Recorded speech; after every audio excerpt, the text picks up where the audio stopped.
रविवार को मानसून की पहली बारिश हुई और इसी बारिश में लापरवाही की वजह से खंबे में बिजली के तारों को नंगा छोड़ने की वजह से पानी में करंट आया, जिससे एक महिला साक्षी की करंट लगने से मौत हो गई। दरअसल ये पूरा हादसा पहाड़गंज रेलवे स्टेशन पर रविवार सुबह तड़के लगभग 5:30 बजे हुआ। साक्षी आहूजा अपने परिवार के साथ चंडीगढ़ जाने के लिए वंदे भारत ट्रेन पकड़ने के लिए यहाँ पहुंची थी। उनके साथ उनके माता पिता, छोटा भाई, छोटी बहन और 2 बच्चे 9 साल और 6 साल के थे, जो चंडीगढ़ जाने के लिए आए थे। ये पहाड़गंज रेलवे स्टेशन की तरफ ये पार्किंग का इलाका है। जब वो यहाँ से गुजर रहे थे उसी वक्त यहाँ पर मानसून की पहली बारिश की वजह से काफी पानी भरा हुआ था और ये जो खंबा आप देख रहे हैं, इस खंबे के जो तार हैं ये तार नंगे थे और इन तारों में करंट था और ये तार पानी से छू रहे थे, जिसकी वजह से पानी में करंट आया और अचानक जो साक्षी है वो इस करंट की चपेट में आ गई और यहीं पर गिर गई। जैसे ही साक्षी जमीन पर गिरी, उनके परिवार के लोगों ने उनको बचाने के लिए आगे आए, लेकिन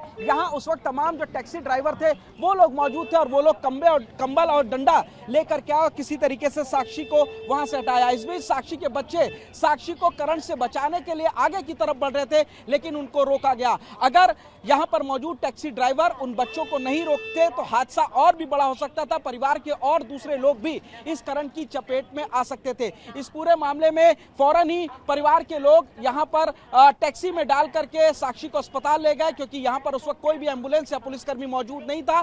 डॉक्टरों ने साक्षी को मृत घोषित कर दिया और पुलिस ने इस पूरे मामले में इंक्वायरी शुरू की। अपूर्वा जो डीसीपी हैं रेलवे की, उनका कहना है कि मामले में इंक्वायरी गठित कर दी गई है। 287/304A के तहत मुकदमा दर्ज कर लिया गया है और पता किया जा रहा है कि इस हादसे का जिम्मेदार कौन है। फौरन ही यहां पर एफएसएल की टीम को भेजा गया और उसने मौका मुआयना किया। इस पूरे एरिया को जहां पर करंट था इसको कॉर्डन ऑफ किया गया। जो तार यहां पर नंगे छूटे हुए थे उनको यहां पर टेप लगा करके ढक दिया गया है और डीसीपी के मुताबिक रेलवे को लेटर लगकर पूछा जा रहा है कि हादसे की जिम्मेदारी किसकी अलावा है। इसके अलावा रेलवे स्टेशन परिसर के अंदर जितने भी बिजली के खंभे लगे हैं उनकी सेफ्टी ऑडिट भी इस वक्त कराई जा रही है। सुमन नलवा जो कि पीआरओ दिल्ली पुलिस है, उनका कहना है कि रेलवे को चिट्ठी लिखी गई है कि कौन सी ऑर्गेनाइजेशन रिस्पॉन्सिबल है इस पूरे मामले में। साथ ही आज इस पूरे मामले में एफएसएल की टीम यहां पर पहुंची थी और पूरा मौका मुआयना किया गया। पूरे हादसे को रिकंस्ट्रक्ट किया गया है कि आखिर जो हादसा हुआ था वो किस तरीके से हुआ था। लोकेश जो कि साक्षी के पिता हैं, उन्होंने तमाम आरोप सरकार पर लगाया। उनका कहना है कि जब भी मानसून आता है तो पहले से जो भी सिविक एजेंसीज हैं उनको अलर्ट किया जाता है और प्रशासन की जिम्मेदारी बनती है कि इस तरीके से अगर कोई खंबा है जिसके तार नंगे हैं तो उनके ऊपर ध्यान दिया जाए। लेकिन उनकी बेटी साक्षी हादसे का शिकार हुई है और इस लड़ाई को लेकर के वो आगे तक जाएंगे ताकि कोई और साक्षी इस तरीके के हादसे का शिकार ना हो, किसी और की मौत ना हो। फिलहाल रेलवे की तरफ से एक टीम साक्षी के घर भी पहुंची थी और उन्होंने जांच करने की बात कही है।